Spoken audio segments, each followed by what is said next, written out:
washabihi ajmain amma ba'du.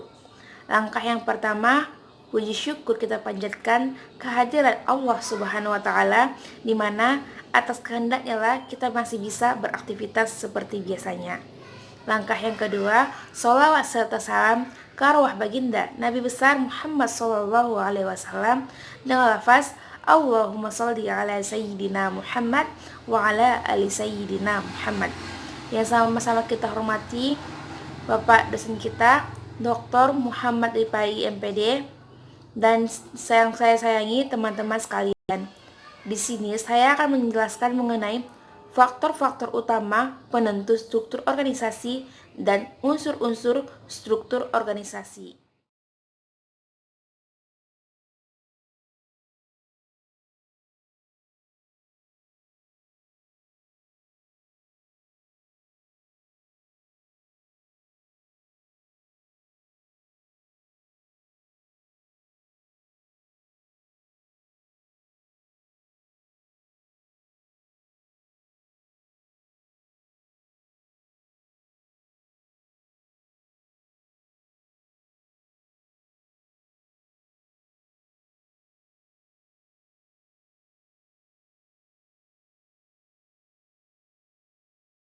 Faktor utama penentu struktur organisasi adalah salah satu keadaan yang menyebabkan suatu pengaturan dan hubungan antara unsur-unsur atau elemen-elemen yang saling berhubungan dalam suatu objek untuk mencapai tujuan bersama.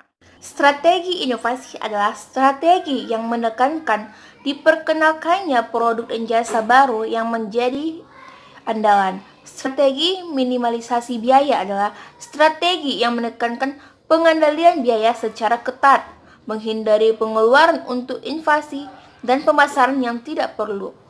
Dan pemotongan harga strategi interaksi adalah strategi yang mencoba masuk ke produk-produk atau pasar-pasar baru hanya setelah variabilitas terbukti. 2. Teknologi merujuk pada proses serta metode yang mengubah input menjadi output dalam organisasi. Beberapa ahli yang mengamati keterkaitan teknologi dengan struktur organisasi antara lain John Woodward yang mengemukakan 3 jenis teknologi produksi: unit, massa, dan proses. Kontribusi utamanya terletak pada pengidentifikasian hubungan dan menolak antara kelas-kelas teknologi itu dan struktur selanjutnya dari perusahaan-perusahaan tersebut, dan menunjukkan bahwa keefektifan perusahaan-perusahaan tersebut ada kaitannya dengan kecocokan antara teknologi dan struktur akan organisasi. 3. Anggota atau karyawan yang bekerja di dalam suatu organisasi. Kemampuan mereka untuk bekerja sama harus dipastikan dalam merancang struktur organisasi. Kebutuhan manajer dalam pembuatan kepuasan dan keputusan juga mempengaruhi saluran komunikasi. Wewenang dengan hubungan di antara satuannya kerja dengan perancangan kerja organisasi sangatlah perlu, seperti pelanggan, supplier, dan sebagainya perlu dipertimbangkan dalam penyusunan struktur. 4. Ukuran organisasi. Besarnya ukuran secara keseluruhan maupun satu satuan kerja yang akan sangat mempengaruhi struktur organisasi. Semakin besar ukuran organisasi, struktur organisasi akan semakin kompleks dan harus dipilih bentuk-bentuk yang tepat. Robin mengungkapkan bahwa desain organisasi didasarkan pada elemen-elemen umum dalam organisasi meliputi 1. The operating core.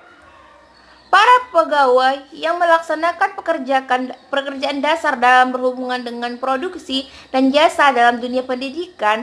Guru adalah pengawas yang berhubungan langsung dengan layanan jasa pembelajaran kepada peserta didik. 2.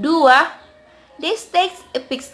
Manajer tingkat puncak yang dibebankan tanggung jawab keseluruhan organisasi, seperti kepala sekolah. 3. The middle line, yaitu para manajer yang menjadi penghubung operating core dari strategi EPICS, misalnya dekan fakultas dan wakil kepala sekolah. Terakhir, the textile structure. Pada desainer atau analisis yang bertanggung jawab melaksanakan bentuk standarisasi tertentu dalam organisasi, misalnya lembaga penjaminan mutu, BAN PT, BAN SM, ISO, dan sebagainya. Selanjutnya, saya akan menjelaskan mengenai unsur-unsur struktur organisasi.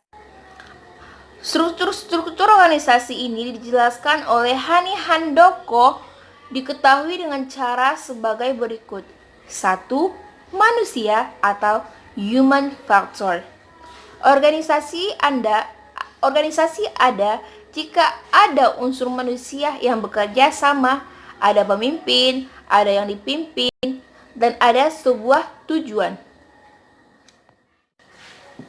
Kedua, ada tempat kedudukan. Organisasi ada jika ada tempat kedudukannya. Ketiga, tujuan. Setiap organisasi memiliki tujuan yang ingin dicapai. Untuk mencapai tujuannya itu, maka diperlukan kerjasama dalam setiap anggota. Selanjutnya, pekerjaan. Organisasi menunjuk pekerjaan yang akan dikerjakan dan pembagiannya. Setiap anggota akan mendapatkan bagian dari pekerjaannya masing-masing. 5. Struktur. Organisasi memiliki hubungan dan kerjasama antara manusia yang satu dengan manusia yang lain. 6. Teknologi. Organisasi ada jika terdapat unsur teknis. Dan yang terakhir, lingkungan atau environment, external, social system. Organisasi memiliki lingkungan yang saling mempengaruhi, misalnya sistem kerjasama sosial. Harry Manzarek menjelaskan bahwa unsur-unsur struktur organisasi terdiri dari beberapa hal berikut. Pertama, spesialisasi kegiatan. Berkenaan dengan spesifikasi tugas individu dan kelompok kerjasama dalam organisasi, pembagian kerja, dan penyatuan tugas-tugas untuk menjadi suatu kesatuan kerja atau departementalisasi. Kedua, standarisasi kegiatan merupakan prosedur-prosedur yang digunakan organisasi untuk menjamin terlaksananya kegiatan sesuai yang ingin dituju. Ketiga, koordinasi kegiatan menunjukkan prosedur-prosedur yang mengintegrasikan fungsi-fungsi satu satuan kerja dalam organisasi. Pertama, spesialisasi kegiatan berkenaan dengan spesifikasi tugas individu dan kelompok kerjasama dalam organisasi, pembagian kerja, dan penyatuan tugas-tugas untuk menjadi suatu kesatuan kerja atau departementalisasi. Kedua, standarisasi kegiatan merupakan prosedur-prosedur yang digunakan organisasi untuk menjamin terlaksananya kegiatan sesuai yang ingin dituju. Ketiga, koordinasi kegiatan menunjukkan prosedur-prosedur yang mengintegrasikan fungsi-fungsi satu satuan kerja dalam organisasi. Keempat, sentralitas dan desentralisasi pembuatan keputusan yang menunjukkan lokasi atau letak kekuasaan pembuatan keputusan. Dan yang terakhir, ukuran satuan kerja menunjukkan jumlah karyawan dalam satu kelompok kerja. Demikian penjelasan dari saya.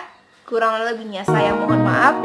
Assalamualaikum warahmatullahi wabarakatuh.